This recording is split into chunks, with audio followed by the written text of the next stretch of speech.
कुम्हार गरीब बहू। शाम का समय था। चारों तरफ गर्म माहौल, सभी ने सफेद कपड़े पहने हुए थे। भूमि अपनी सास निर्मला के कंधे पर सर रखकर बहुत बुरी तरह रो रही थी। उसके सामने उसके पति रवि की चिता जल रही थी। एक दुर्घटना के दौरान उसके पति की मृत्यु हो गई थी। भूमि का पति एक कुम्हार था और वह बहुत गरीब लोग थे। उसके पति के मरने के बाद उसकी सास निर्मला और उसके बेटे की जिम्मेदारी भूमि के सर आ गई थी। रवि का अंतिम संस्कार करने के बाद सभी अपने अपने घर चले जाते हैं। वहीं निर्मला भूमि के साथ अपने घर लौट आती है। तभी निर्मला भूमि से कहती है, बहू, अब हम लोग क्या करेंगे? हमारा जीवन बिल्कुल अधूरा हो गया है। माँ जी, आप कैसी बात कर रही हो? अगर रवि जी इस दुनिया में नहीं रहे तो क्या हुआ? मैं और मेरा बेटा तो आपके साथ हैं। बिना आदमी के जीवन सरल नहीं है बहू, तुझे मैं कैसे समझाऊं? माँ जी, आप चिंता क्यों करती हो? रवि जी की सारी जिम्मेदारी मैं निभाऊंगी। उस रात भूमि अपने घर में खाना बनाकर अपनी सास और अपने बेटे को खाना खिला देती है और सो जाती है। अगले दिन सवेरे होते ही वह अपने घर के सभी कामों को निपटाकर मिट्टी के बर्तन बनाना शुरू कर देती है और अगले दिन बर्तनों को बाजार में ले जाकर बेचना शुरू कर देती है। बर्तन ले लो, बर्तन, मिट्टी के बर्तन, प्यारे प्यारे बर्तन। अरे सुनो जरा, मुझे 2 मिट्टी के प्याले तो देना जरा। ये लीजिए आपके मिट्टी के प्याले। लाओ, बहुत बहुत शुक्रिया तुम्हारा।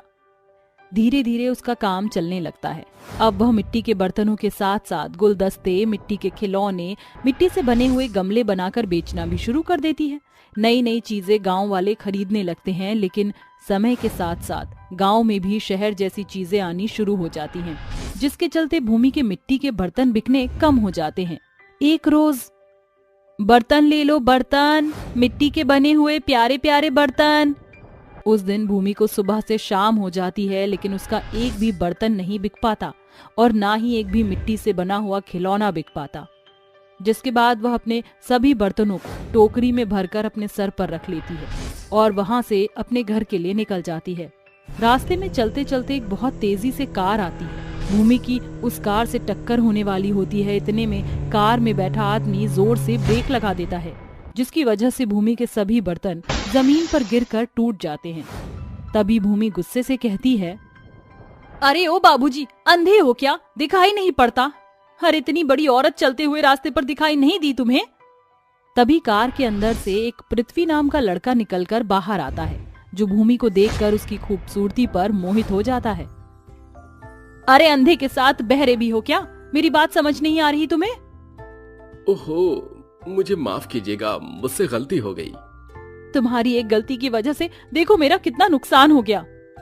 भूमि के इतने सारे मिट्टी के बर्तनों को टूटा हुआ देख पृथ्वी अपनी जेब से पैसे निकालकर भूमि को पकड़ाने लगता है, लेकिन तभी भूमि कहती है, अपने पैसे अपने पास रखो, मुझे तुम्हारे पैसों की कोई जरूरत नहीं है। मैं अपनी मेहनत करके दोबारा से इन मिट्टी के बर्तनों को बना लूंगी।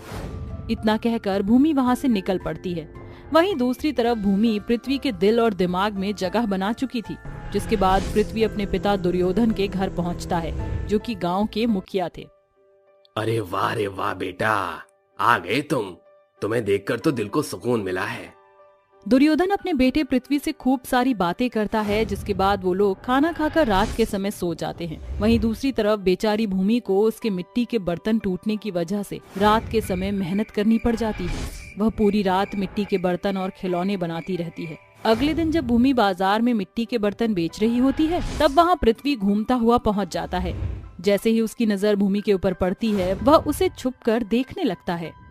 अरे बहन जी, यहाँ आओ, यहाँ देखो कितने प्यारे प्यारे मिट्टी के बर्तन हैं। इतने अच्छे बर्तन आपने कहीं नहीं देखे होंगे।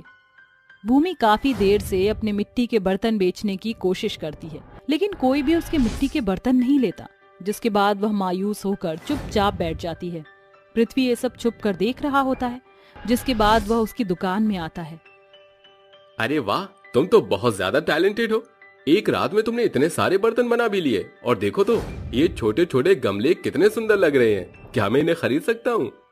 मेरे मिट्टी के बर्तनों को छूना भी मत। मैं तुम्हें अपने बर्तन नहीं बेचना चाहती हूँ। जाओ यहाँ से, चले जाओ। लेकिन मुझे तो ये सारे बहुत पसंद है, पर मैं ये सभी खरीदना चाहता हूँ। बताओ क्या कीमत है इनकी? अगर तुम्हें ये लगता है कि तुम मेरे सारे मिट्टी के बर्तन खरीद कर मुझ पर एहसान करोगे तो मैं ऐसा होने नहीं दूंगी, समझे तुम? मुझे तुम्हें अपना एक भी बर्तन नहीं बेचना। जाओ यहाँ से, चले जाओ। भूमि की ये बात सुनकर पृथ्वी कुछ नहीं कहता और वो वहां से चला जाता है, जिसके बाद वह अपने नौकर को भेजकर भूमि के सभी बर्तन खरीद लेता है। ये बात भूमि को पता नहीं चलती क्योंकि भूमि इस बात से अनजान थी कि पृथ्वी उसी के गांव के मुखिया का बेटा है। अब रोज रोज पृथ्वी किसी न किसी बहाने से भूमि को देखने के लिए उस बाजार में घूमना शुरू कर देता है। ये बात भूमि को समझने में देर नहीं लगती, लेकिन फिर भी वह उसकी तरफ ध्यान न देकर अपने काम पर ध्यान देती है। पृथ्वी भूमि से प्यार करने लगता है। ये बात मुखिया का एक नौकर कालू जाकर मुखिया से कह देता है। अरे मालिक, ये अंदर की बात है। छोटे साहब जी उस विधवा के चक्कर में पागल होते जा रहे हैं, वो उससे प्यार करते हैं। ये सुनकर मुखिया को बहुत गुस्सा आता है, जिसके बाद वह शाम को अपने बेटे के आने का इंतजार करता रहता है। जैसे ही पृथ्वी घर पहुंचता है, दुर्योधन उससे कहता है, मैंने तुम्हारे बारे में कुछ सुना है। क्या तुम गांव की किसी विधवा औरत के पीछे पागल हो रहे हो? क्या तुम उससे प्यार करने लगे हो? अपने पिता के मुंह से ये बात सुनकर पृथ्वी एक बार भी संकोच नहीं करता और अपने पिता को अपने बारे में सब कुछ बता देता है, जिसे सुनकर दुर्योधन कहता है, एक विधवा औरत से तुम प्यार कैसे कर सकते हो? मैं एक विधवा को अपने घर की बहू हरगिज नहीं मान सकता। इतना कहकर दुर्योधन वहां से चला जाता है, जिसके बाद दुर्योधन भूमि का पता लगाता है और उसका जीना हराम कर देता है। जहां से भूमि मिट्टी लेकर आया करती थी वह खेत मुखिया का ही होता है, जिसकी वजह से बेचारी भूमि मिट्टी नहीं ले पाती और उसे मिट्टी लेने के लिए जंगल में जाना पड़ता है। वहीं धीरे धीरे उसकी रोजमर्रा की कमाई भी मर जाती है और वह बहुत ज्यादा परेशान हो जाती है। भूमि अपनी सास से, माँ जी, अगर इसी प्रकार से सब कुछ चलता रहा तो हम लोग अपना गुजारा कैसे करेंगे? चिंता मत कर बहू, सब कुछ ठीक हो जाएगा, ऊपर वाले पर भरोसा रख। भूमि के मिट्टी के बर्तन बिकने बिल्कुल बंद हो जाते हैं, जिसकी वजह से उनके घर में केवल एक ही समय का खाना बन पाता है। तभी एक दिन भूमि को ये पता चलता है कि पृथ्वी मुखिया का बेटा है, जिसके बाद उसे पृथ्वी के बारे में एक गलतफहमी हो जाती है और वह सीधा पृथ्वी से कहती है, तो अब मुझे पता चला तुम मुखिया के बेटे हो और इसी वजह से तुमने मेरा जीना हराम कर रखा है। अरे तुम्हारे पिताजी इतने अच्छे इंसान हैं और तुम इतने खुदगर्ज। आज के बाद मुझे अपनी शक्ल मत दिखाना। भूमि के मुंह से इतना कड़वा सुनकर पृथ्वी बहुत हैरान रह जाता है, जिसके बाद पृथ्वी को ये समझने में देरी नहीं लगती कि आखिर उसके साथ क्या हो रहा है। वो सीधा अपने पिता के पास जाता है और उन्हें खरी खोटी सुनाने लगता है। अरे कैसे इंसान हो आप? क्या आपको अपने बेटे की खुशी पसंद नहीं? एक बाप होकर आपने अपने बेटे के साथ ऐसा किया? मैं आपको कभी माफ नहीं करूंगा। मैं आपका गांव छोड़कर हमेशा के लिए जा रहा हूँ। पृथ्वी की ये बात सुनकर दुर्योधन को उसकी गलती का एहसास हो जाता है, जिसके बाद वह सीधा भूमि के घर जाता है और उससे अपने किए की माफी मांगता है। जिसके बाद वह भूमि का हाथ अपने बेटे पृथ्वी के लिए मांग लेता है। भूमि पृथ्वी की अच्छाइयाँ देखकर उससे शादी कर लेती है और अपने जीवन में आगे बढ़ती है। चुड़ैलों की बारिश। उस रात अमावस्या की काली घनी और अंधेरी रात थी। बहुत तेज हवाओं के साथ आंधी और तूफान भी चल रहा था। आसमान में तेज बिजलियां कड़क रही थी और फिर अचानक से खून की बारिश होनी शुरू हो गई। इसके साथ ही उस बारिश से बहुत सारी चुड़ैलें आसमान से धरती पर गिरती हैं और इंसानों को मार कर खाना शुरू कर देती हैं। गांव के लोग ये सब देखकर डर जाते हैं और इस डर से सभी लोग अपने घर की तरफ भागने लगते हैं। गांव के सभी लोग जब भाग रहे होते हैं कि तभी राजू का पैर फिसलता है और उसे चुड़ैल पकड़ लेती है और उससे हंसते हुए बोलती है, तो मुझसे बचकर भाग रहा था, लेकिन देख मैंने तुझे पकड़ लिया। अब मैं तुझे खा जाऊंगी। राजू ये सुनकर बहुत ही डर जाता है और चुड़ैल के सामने गिरने लगता है और गिरते हुए बोलता है, मुझे छोड़ दो, मुझे मत खाओ, जाने दो मुझे, भगवान के लिए मेरी जान बख्श दो। तुझे छोड़ दूं? कभी नहीं। राजू के इतना कहने पर भी चुड़ैल उसे नहीं छोड़ती है और उसे उठाकर खा जाती है।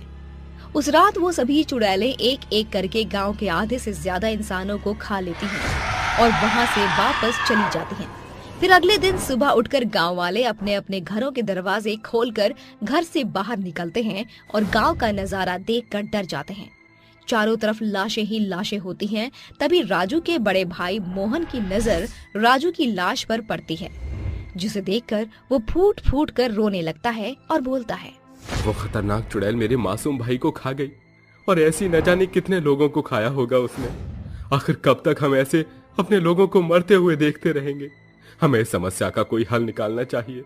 जिसके बाद मोहन और गांव के सभी लोग मिलकर सरपंच के घर जाते हैं। राम राम सरपंच जी। राम राम भाई, आज घर कैसे आना हुआ? सरपंच जी, जैसा कि आपको तो पता ही है, कल रात फिर से खूनी बारिश के साथ चुड़ैलों की भी बारिश हुई। इसके साथ ही कल फिर से बहुत सारे लोगों की जान चली गई और उन सभी लोगों में शामिल मेरा भाई राजू भी है, जिसे उन चुड़ैलों ने मार दिया। अब वो इस दुनिया में नहीं है, इसलिए आज हम आपके पास इसके समाधान के लिए आए हैं।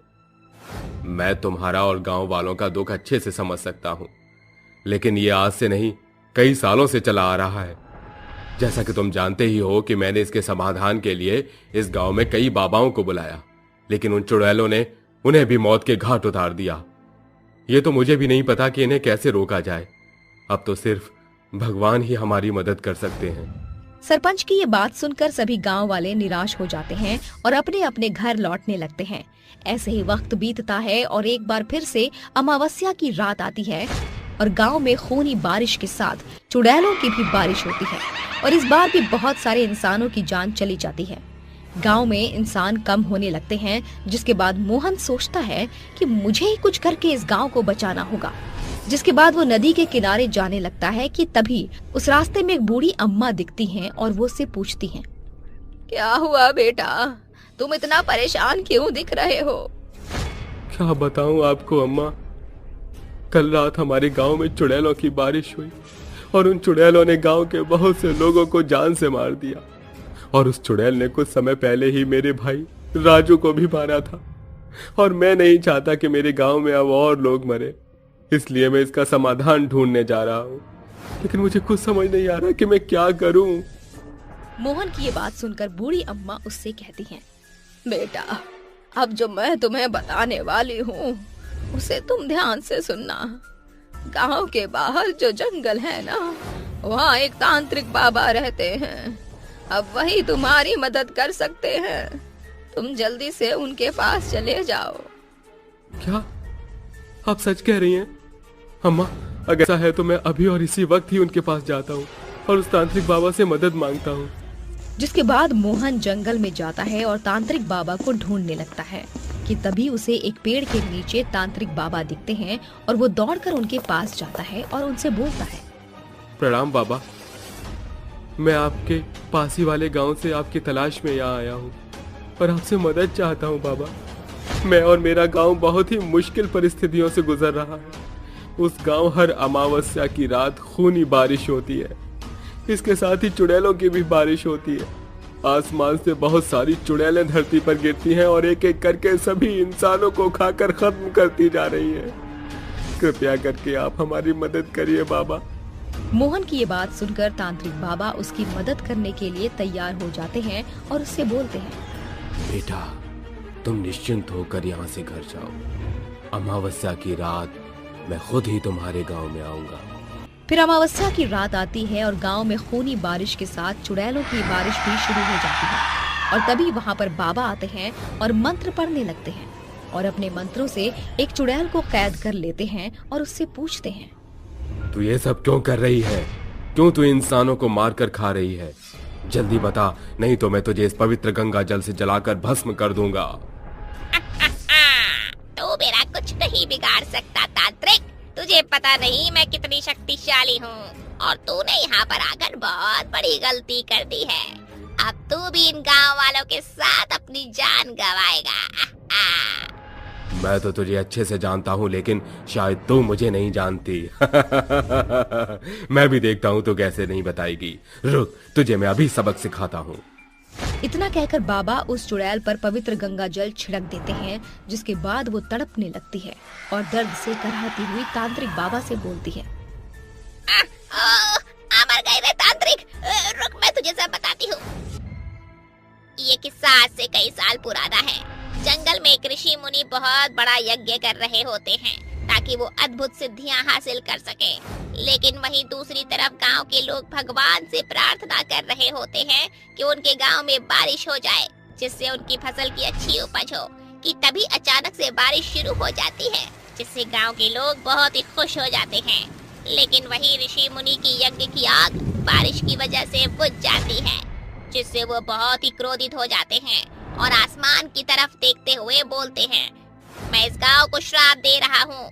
आज से जब भी अमावस्या की रात आएगी तो उस रात आसमान से खून की बारिश के साथ चुड़ैलों की भी बारिश हुआ करेगी और वो सभी चुड़ैल गांव के इंसानों को खा जाया करेगी। इतना कहकर ऋषि मुनि वहाँ से चले जाते हैं, जिसके बाद उस गांव में हर अमावस्या की रात खूनी बारिश के साथ चुड़ैलों की बारिश होना शुरू हो जाती है और तब से ये सिलसिला चलता आ रहा है।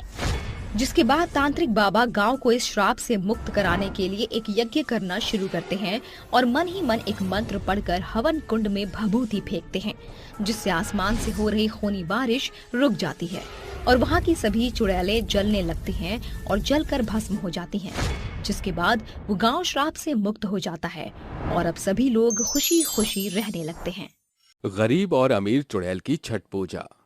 महापर्व छठ पूजा को लेकर लोगों के मन में बड़ी तादाद में मान्यताएं हैं। जहां इंसानों की दुनिया में इस पर्व को लेकर कई रीति रिवायत हैं, वहीं दूजी ओर इंसानों की दुनिया से एकदम परे भूत और चुड़ैलों से बसा भीमपुरा गांव के खंडर में बेतहाशा भूत और चुड़ैलों ने डेरा डाला हुआ था। उन्हीं में से एक था बसंता और विपुल का भूतिया परिवार। जहां बसंता का परिवार बहुत गरीब था, वहीं विपुल का परिवार काफी अमीर था, जिनकी चुड़ैल पत्नी उनके साथ ही रहा करती थी।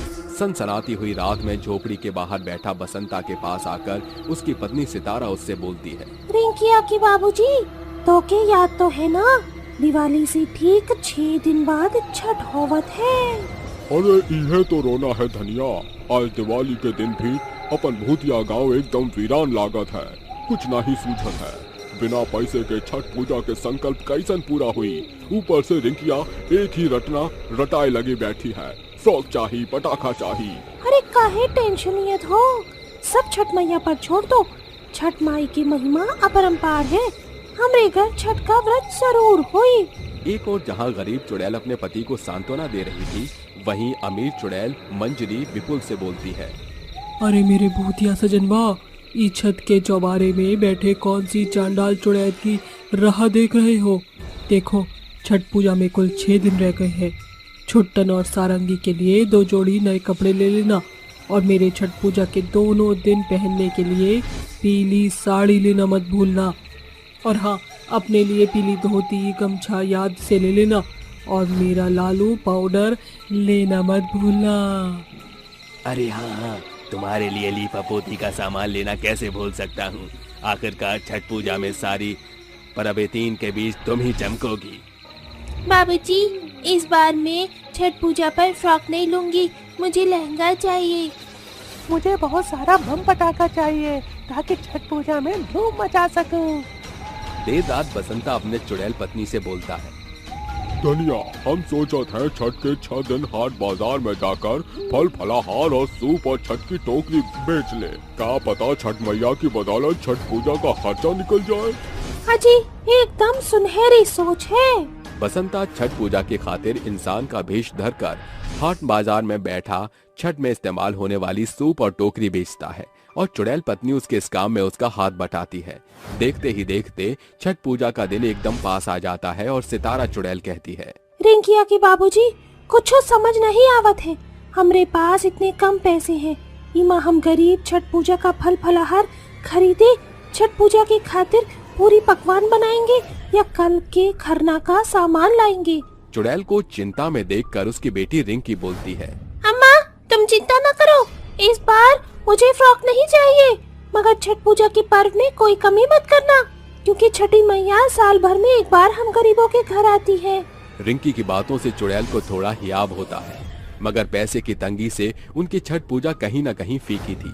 मदद मांगती हुई चुड़ैल मंजरी का किवाड़ खटखटाती है। अरे सितारा चुड़ैल, तू, तेरी हिम्मत कैसी हुई मेरी चौखट पर गरीब लात धरने की।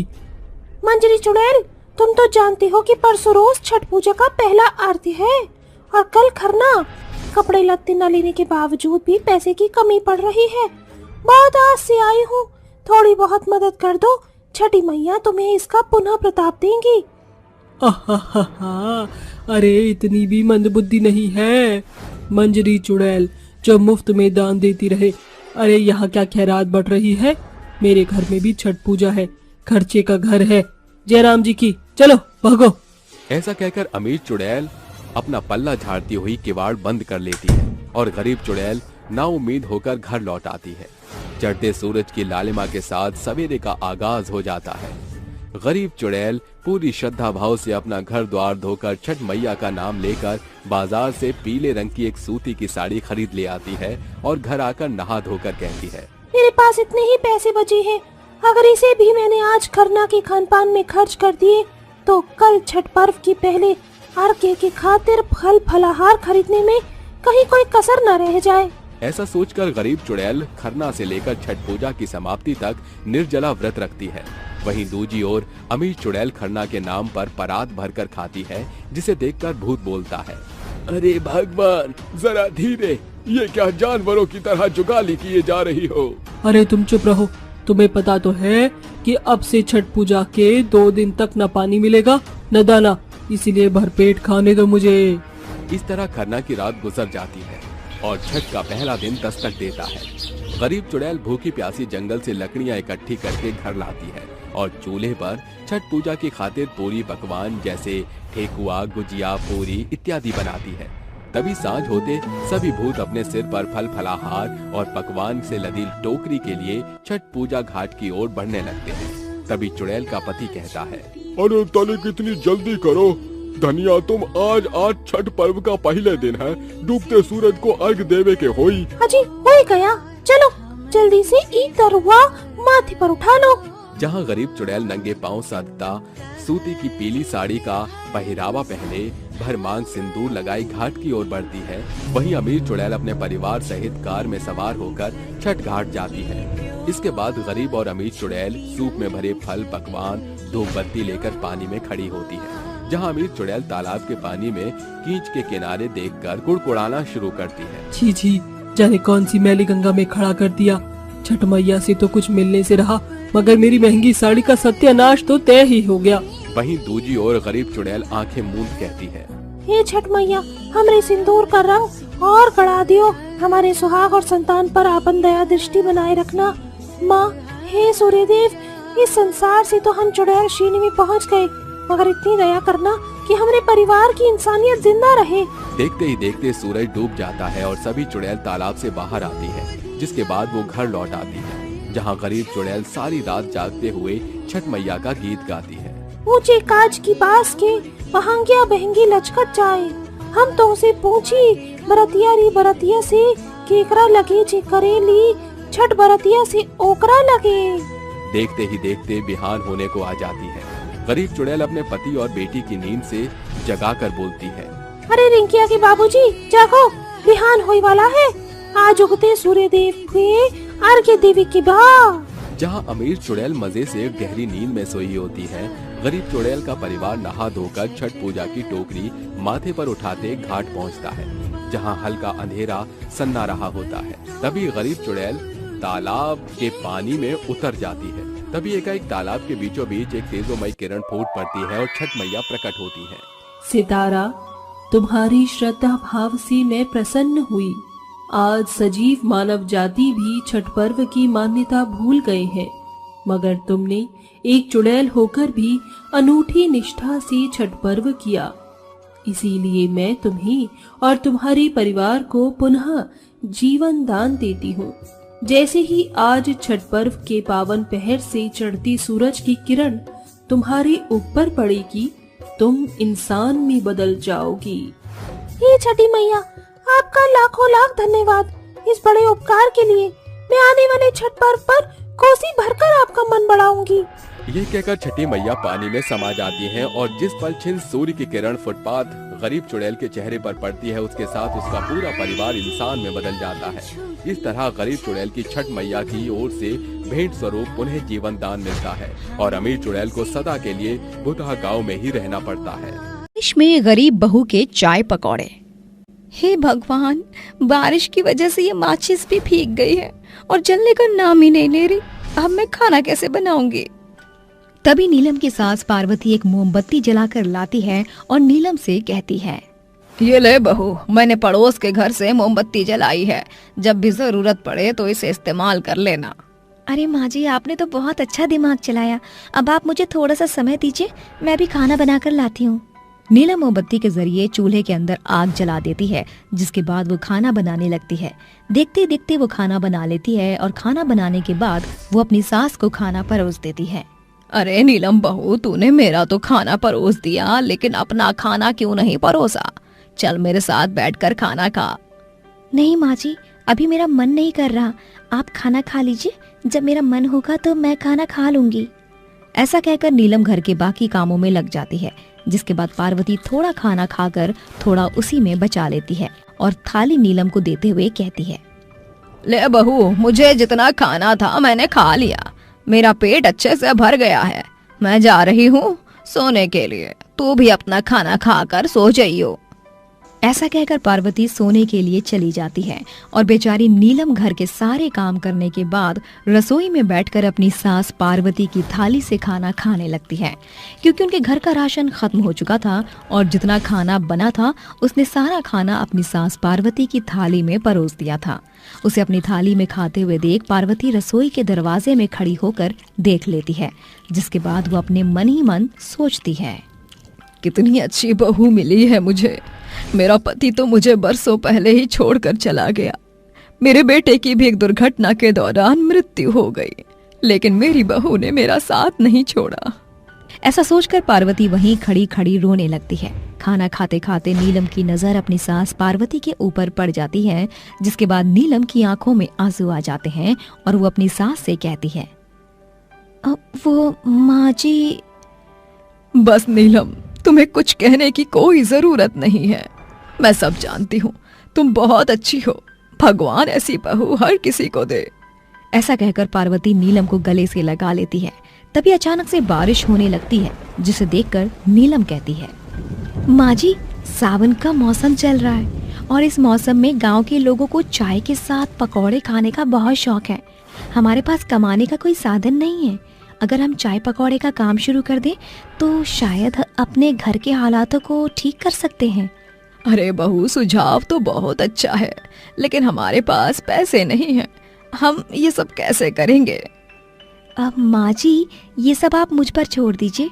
अगले दिन जैसे ही सवेरा होता है, नीलम अपने घर के सभी कामों को निपटाने के बाद अपने भैया भाभी के घर जाती है और उनसे 3000 रुपए मांगने लगती है। भैया, आप तो मेरी परेशानी समझ रहे हो ना, मुझे 3000 रुपए की बहुत ज्यादा जरूरत है, क्या आप मुझे 3000 रुपए दे देंगे? तभी नीलम की भाभी उसके भैया को गुस्से से घूरने लगती है, जिसके बाद नीलम का भाई उमेश उससे कहता है, देखो बहना, मेरा काम बिल्कुल भी अच्छा नहीं चल रहा, कई दिनों से हमारे हालात भी ठीक नहीं है। अगर मेरे पास पैसे होते तो मैं तुम्हें दे देता, लेकिन मेरे पास 1 रुपया भी नहीं है, मुझे माफ करना मेरी बहन। अपने भैया की ये बात सुनकर नीलम मायूस होकर वहाँ से निकल जाती है, जिसके बाद उमेश चुपके से पीछे के दरवाजे से नीलम के पास पहुँच जाता है और उसे 3000 रुपए देकर कहता है, मुझे माफ कर दो मेरी बहन, मुझे ऐसा कहने में बहुत शर्म आई, लेकिन मैं क्या करता, तुम्हारी भाभी को तो तुम अच्छे से जानती ही हो। ये लो, इन पैसों को अच्छे से इस्तेमाल करना और कोई भी परेशानी हो तो मुझे जरूर बताना। अपने भाई का इतना प्यार देखकर नीलम की आंखों में आंसू आ जाते हैं और वो खुशी खुशी अपने घर के बाहर एक चाय पकौड़े की दुकान खोल लेती है। देखते ही देखते हल्की हल्की बारिश शुरू हो जाती है, जिसके बाद एक एक करके गांव के कुछ लोग नीलम की दुकान में चाय पकौड़ा खाने पहुंच जाते हैं। अरे भाभी जी, जरा एक चाय पकौड़ा तो लगाना। अरे इतनी ठंडी ठंडी बारिश में चाय पकौड़े खाने का तो मजा ही अलग है। भाई साहब, आप बैठिए तो सही, मैं अभी आपको चाय पकौड़ा बनाकर खिलाती हूँ। नीलम तुरंत चाय पकौड़ा बनाती है और उस आदमी को दे देती है, जिसके बाद देखते ही देखते नीलम की दुकान में बहुत ज्यादा भीड़ लग जाती है। तभी वहाँ पर नीलम के साथ पार्वती पहुँच जाती है और नीलम से कहती है, अरे बहू, दुकान में तो बहुत भीड़ हो रही है, तुम अकेले कैसे कर पाओगी? एक काम करती हूँ, मैं तुम्हारी मदद करवाती हूँ, तुम मुझे चाय पकौड़े बना कर देना और मैं लोगों तक पहुँचाऊंगी। ये सुनकर नीलम को बहुत खुशी होती है, जिसके बाद नीलम अपनी सास से कहती है, माँ जी, ये तो आपने बहुत अच्छा सोचा। ये लीजिए, ये सब उस दूसरी टेबल पे दे दीजिए। देखते देखते नीलम और पार्वती अपनी चाय पकौड़े की दुकान बहुत अच्छे से चलाने लगती हैं।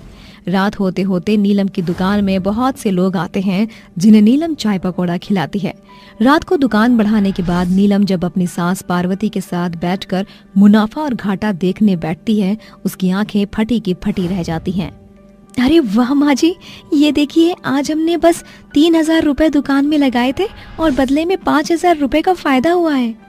पार्वती ये देखकर बहुत खुश होती है, जिसके बाद पार्वती नीलम से कहती है, बहू, तुमने जो मेरे बेटे की जगह ली है, ये देखकर मुझे बहुत खुशी हो रही है। काश आज मेरा बेटा जिंदा होता और मेरी कामयाब बहू को देखता। आप सही कहती हो माँ जी, काश आज वो हमारे साथ होते तो हमें कोई दुख नहीं होता। नीलम उन पैसों से अपने घर का राशन डलवाती है और अगले दिन चाय पकौड़े बेचने के लिए सामान खरीद कर लाती है। ऐसे ही धीरे धीरे नीलम की दुकान बहुत चलने लगती है और गांव के सभी लोग उसी की दुकान के चाय पकौड़े खाने के लिए आने लगते हैं।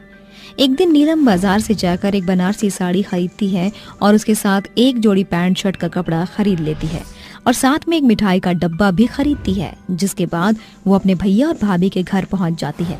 सबसे पहले वो बनारसी साड़ी और एक जोड़ी पैंट शर्ट का कपड़ा अपनी भाभी के हाथों में रखते हुए कहती है, भाभी जी, ये साड़ी आपके लिए लेकर आई हूँ। जब से माता पिता गुजरे हैं तब से मैंने अपने माता पिता आप दोनों को ही माना है, इसीलिए मेरी कमाई की सबसे पहली खरीद मैंने आप दोनों के लिए की है। नीलम का ऐसा बर्ताव देखकर उसकी भाभी की आंखों में आंसू आ जाते हैं और वो नीलम से माफी मांगते हुए कहती है, नीलम, मुझे माफ कर दो, मैंने तुम्हारे साथ बहुत बुरा बर्ताव किया। आइंदा मैं कभी तुम्हारे साथ ऐसा नहीं करूंगी। आज से तुम मेरी ननद नहीं, बहन जैसी हो। उस दिन के बाद से नीलम और पार्वती की जिंदगी पूरी तरह बदल जाती है और वो अपने जीवन को हंसी खुशी जीने लगते हैं। वहीं नीलम की चाय पकौड़े की दुकान भी